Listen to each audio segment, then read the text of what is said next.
Senate से जो है इस बिल को पास करवाया गया और एक रोज़ में ही हमने देखा कि काफ़ी चीज़ें ऐसी निकल आई कि जो हुकूमत को दोबारा एड्रेस करनी पड़ी हैं और आज उसके अंदर तब्दीली आई है। तो आप समझते हैं कि मज़ीद लूप होल्स मौजूद हैं जो हुकूमत को आहिस्ता आहिस्ता समझ आएंगे, और ओवरऑल आप इस तरमीम को कैसे देखते हैं? बिस्मिल्लाहिर्रहमानिर्रहीम, बहुत शुक्रिया आपका। देखिए, ये जो छोटी मोटी तरामीम है ये तो हो गई, लेकिन आर्टिकल 6 के ऊपर जो देखिए जिनसे रह गई थी बात, वो उन्होंने आज कवर कर ली। लेकिन वो चीफ जस्टिस ने अपना वो नाम रख लेना, लेकिन देखें सुप्रीम कोर्ट तो आज खत्म हो गया है। पाकिस्तान का जैसा सुप्रीम कोर्ट था, जो आईनी अदालत थी, पाकिस्तान की सबसे बड़ी अदालत थी, आज वो एक मातहत अदालत हो गई है। उसके पास सिर्फ फौजदारी और सिविल केसेस रह जाएंगे जो जिनकी अपीलें आएंगी उनके पास। कॉन्स्टिट्यूशनल कोई मैटर नहीं होंगे। जो वफाकी ये जो अदालत होगी, कॉन्स्टिट्यूशनल अदालत, ये इनके जो जज साहब हैं, ये अपने जो कोर्ट है, या किसी पाकिस्तान के किसी हाई कोर्ट से, सुप्रीम कोर्ट से कोई भी केस जो समझते हैं कि उनको सुनना चाहिए, उसको वो बुला लेंगे। फिर उनकी जजमेंट सुप्रीम कोर्ट पे भी बाइंडिंग होगी, बाकी सारी अदालतों पे भी बाइंडिंग होगी। तो देखिए, आज जो सुप्रीम कोर्ट की, मैं तो कह रहा हूँ, जो ये देखिए हमारा जो सारा सिस्टम था वो एक बैलेंस ऑफ पावर का था कि 3 हमारे सुतून थे और तीनों में एक बैलेंस होना चाहिए था। आज पार्लियामान ने और एग्जीक्यूटिव ने उस सुतून को तोड़ दिया, यानी सुप्रीम कोर्ट अपनी मर्जी की एक अदालत बना ली। तो वो देखिए, अब 27वीं तरमीम में छोटी मोटी चीजें इधर रह गई उधर रह गई, इससे हमें उससे कोई फर्क नहीं पड़ेगा। मेन जो सारा चीज है कि जो 73 का आइन था वो खत्म हो गया, जैसे हम जानते थे, जिसके अंदर सुप्रीम कोर्ट था और एक ही सुप्रीम कोर्ट था, वो highest court of the land था। वो आज उनको जो चीफ जस्टिस उन्होंने खुश करने के लिए कर दिया, पाकिस्तान पर्सन स्पेसिफिक एक अमेंडमेंट करवाई गई है कि जी आप, जब तक मैं हूं या वो रहेंगे तो वो चीफ जस्टिस पाकिस्तान खिलाएंगे, जो अगला आएगा वो चीफ जस्टिस सुप्रीम कोर्ट हो जाएगा। तो अब बैलेंस ऑफ पावर खत्म हो गया और जो हमारे यहाँ बेसिक स्ट्रक्चर था कॉन्स्टिट्यूशन का, उसको आज तबाह कर दिया गया। देखिए, पहले पीसीओ आया करते थे, आपको याद होगा, जब मार्शल लॉ लगता था उसमें जजों को फारिग कर दिया जाता था। लेकिन उन डिक्टेटर्स ने भी सुप्रीम कोर्ट से इस तरह की खिलवाड़ नहीं हुई सिस्टम से, जिस तरह से इस पार्लियामान ने और इस एग्जीक्यूटिव ने की है। तो इसका खमियाजा ये खुद भी भुगतेंगे आने वाले वक्त पे। ये समझ रहे हैं अभी इनके पास बिल्कुल ताकत है। देखिए, एब्सोल्यूट पावर करप्ट्स एब्सोल्युटली, तो ये समझते हैं कि इनके पास ताकत है, ये ताकत के जोर पे कुछ भी कर सकते हैं। आइन इनका हक है। आबस भाई साहब, हर दौर में वकला बड़े मुतहरक होते थे और वकला अपने ताईं जो कर सकते थे वो करते थे जी। इस दफ़ा हमने देखा है कि शायद वकला में दमखम नहीं रहा, या वकला की ज़्यादा तादाद इस आइनी तरमीम के हक में है, या फिर वकला जो हैं वो समझते हैं कि हम निकल भी जाएं तो हम इतनी तादाद में नहीं या कुछ कर सकें। हमें इतने दिन में कोई वकला, ना आप के ग्रुप की तरफ से ना किसी और ग्रुप की तरफ से, किसी तरफ से सवाए एक प्रेस कॉन्फ्रेंस के और कुछ नज़र नहीं आया। तो फिर इसका मतलब है यहाँ तो ये तरमीम बहुत अच्छी है, अगर नहीं नज़र आया तो, या फिर दूसरा ये है कि आप भी नाउम्मीद हो गए। जी, नाउम्मीद नहीं है। देखें, नाउम्मीद तो हमारे मजहब में हराम है। ना उम्मीद नहीं है, जद्दोजहद हमारी जारी रहेगी। आप वजह फरमा रहे हैं, यहाँ जो एक ग्रुप जो हावी है हमारी बार पॉलिटिक्स में भी, और वो इनसे अलाइड है, इन लोगों से। वो तो उनके मिनिस्टर भी उन्हीं के ग्रुप के हैं, उनके सारे लोग जो इलेक्शन भी जीत के उन्हीं के लोग आ जाते हैं, वही जुडिशल कमीशन ऑफ पाकिस्तान के मेंबर होते हैं। तो आप देखिए कि वकला को एक तरह से कर दिया। वकला इससे खुश नहीं है। आपने देखा आज कराची बार का इतना बड़ा कन्वेंशन हुआ है इस तरमीम के खिलाफ, शायद आपने नहीं देखा, वो बहुत बड़ा कन्वेंशन हुआ है सिंध के अंदर।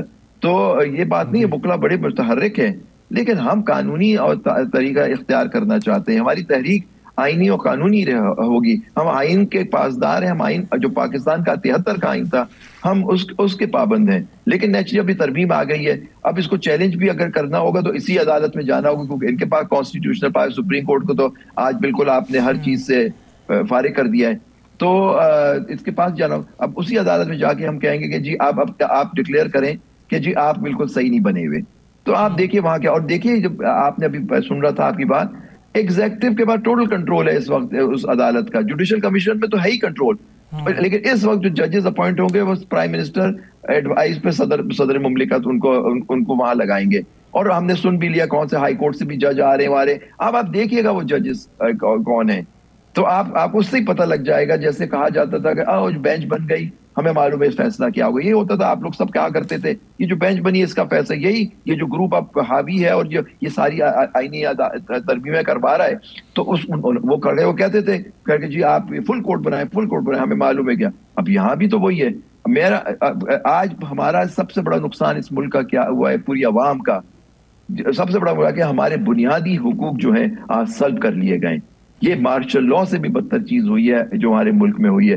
किसी डिक्टेटर ने, ज़ियाउल हक जैसे डिक्टेटर ने ये इस तरह की चीजें नहीं की थी। पीसीओ लगाया था, लेकिन बाद में वो जजेस जो थे, जो रह गए थे जजेस, उन्होंने फिर भी आइन की पासदारी की, उनके खिलाफ फैसले किए।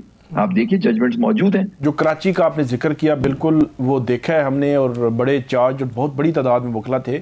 लेकिन क्या कोई इफेक्टिव वकला तहरीक, लायर मूवमेंट टाइप की कोई चीज़ आने वाले दिनों में, आने वाले महीनों में कुछ दिखाई देती है, या आने वाले सालों में हमें दिखाई देगी?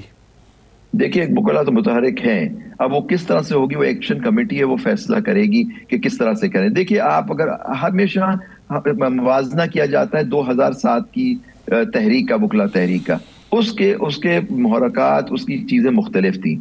और उससे पहले आप देखिए MRD की जो मूवमेंट हुई थी, आपको याद होगा, अगर आप इतने बड़े हैं तो उस वक्त भी वकला बड़े मुतहर्रिक थे, लेकिन वो किस तरह से दबाई गई थी। लेकिन वकला निकले थे, जेलों में गए।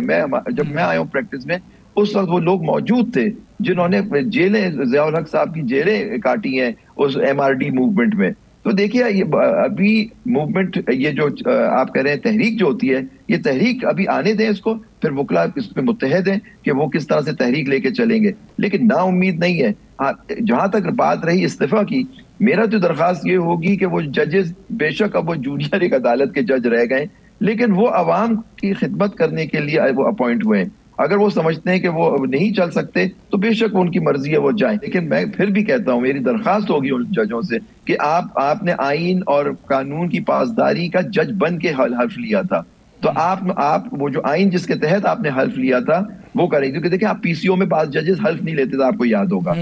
लेकिन जो उस जमाने में वो बाद में बहुत बड़े जजेस बने, उनसे पूछा गया कि आपने क्यों नहीं इस्तीफा दिया इस पे।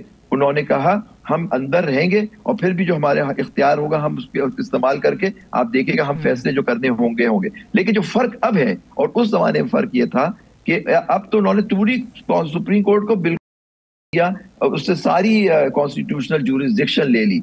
लेकिन मैं समझता हूं कि जजों को बिल्कुल रहना चाहिए। और देखिए वक्त बदलते देर नहीं लगती, चाहे कुछ भी हो जाए। आप जब तक हैं, आपने हल्फ लिया है, आपने इंसाफ करने का लोगों के बीच में हल्फ दिया है, और आप बैठते भी एक आयत के नीचे, हुकुम बैनन्नास से बिल अदल, क्या लोगों के बीच में अदल से फैसला करो। आप बेशक आपकी पावर आपसे ले ली गई है, पावर ये नहीं है कि आपकी तनज़्ज़ुली हो गई है। अच्छा, ज़ुबैरी साहब प्लीज ये बता दीजिएगा कि अब जो तरमीम हो जाएगी, गजटेड नोटिफिकेशन उसका निकल जाएगा, हम क्योंकि सुन रहे हैं ना फलां जगह से भी दरखास्त आ गई, फलां पे भी किसी शहरी ने, किसी वकील ने दरखास्त दायर कर दी, इसको चैलेंज किया जा सकता है तरमीम को? जी बिल्कुल किया जा सकता है। देखिए ये तो हमारे जो सुप्रीम कोर्ट के कुछ फैसले हैं, उनके उसके अंदर उन्होंने फैसले ये दिए हुए हैं कि जी आईनी तरमीम को, आपको याद होगा 21वीं तरमीम 2015 में चैलेंज हुई थी, उसमें भी तो हमेशा आपके टीवी पे आके जो सरकार से अलाइड वकला होते हैं, जी ये 239 5 और 6 है,